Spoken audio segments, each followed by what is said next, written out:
नमस्कार। मैं श्रीपाद बख्शी पुनः उपस्थित हूँ आपके सामने पानी से जिंदगी से एक और मोती लेकर।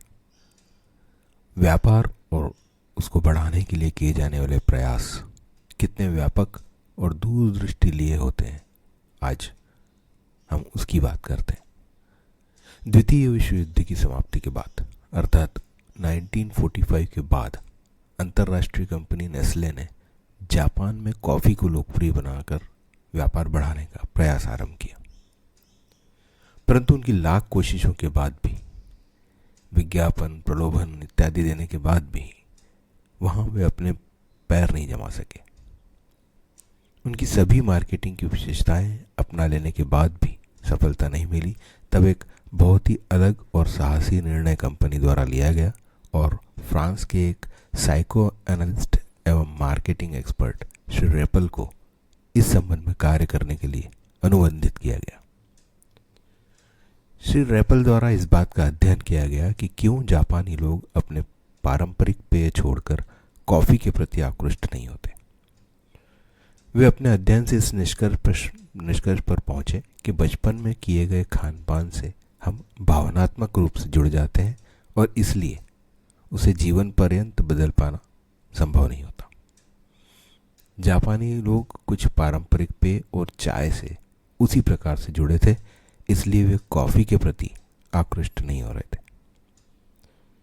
इस बात को ध्यान में रखते हुए रेपल ने बड़े उम्र के लोगों पर ध्यान केंद्रित न करते हुए बच्चों पर ध्यान देने की आवश्यकता जताई और कॉफ़ी फ्लेवर के कैंडी और दूसरे मीठे पदार्थ जैसे चॉकलेट, आइसक्रीम को बच्चों के लिए बाजार में लाया गया।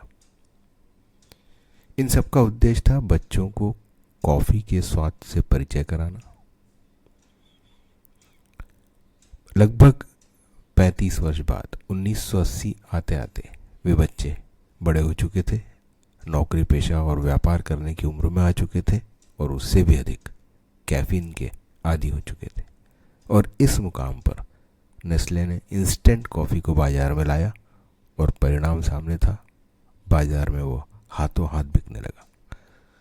आज जापान 50,000 टन कॉफ़ी का आयात करता है और नेस्ले वहाँ पर एक सबसे ज़्यादा कॉफ़ी बेचने वाली कंपनी है। यदि हमारे देश के संदर्भ में बात करें तो कोई एक कंपनी हम पर प्रभाव लाई हो ऐसा ना भी हो शायद, पर इस युक्ति का उपयोग हम पर कई प्रकार से कई लोगों द्वारा किया गया, यह स्पष्ट होता है। 50 वर्ष पहले नाश्ता नाम की कोई बात नहीं थी। सीधे सीधे 2 बार भोजन, बीच में पानी, थोड़ा बहुत चाय, यही उस पीढ़ी के लोगों का दैनिक जीवन था, जो आज 4-4 बार खाने में बदल चुका है। क्योंकि 4 बार एक ही पदार्थ नहीं खाया जा सकता, इसलिए खाए जाने वाले पदार्थों में बदलाव आया। हमारे पारंपरिक पकवान और खाद्य पदार्थ शरीर के लिए नुकसानदायक हो गए और उससे कहीं अधिक मीठे और जहरीले चॉकलेट और कोल्ड ड्रिंक फैशन बन गए। जब बचपन का खान पान हमें भावनात्मक रूप से इतना प्रभावित करता है तो स्वाभाविक है कि बचपन में देखा हुआ व्यवहार कितना प्रभावित करता होगा और निश्चित ही हमारी सोच, व्यवहार और व्यक्तित्व में उतरता होगा।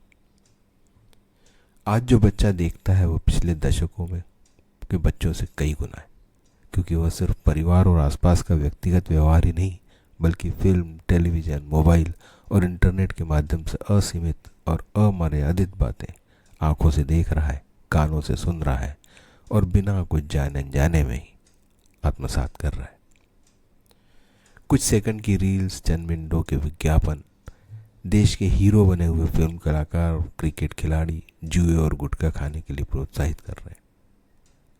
बच्चे प्रभावित हो रहे हैं और बहुत हद तक माता पिता असहाय से नजर आते हैं।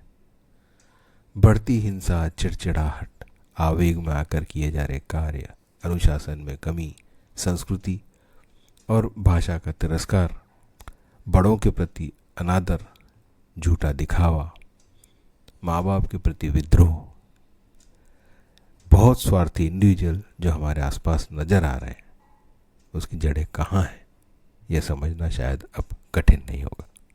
जय हो, नमस्कार।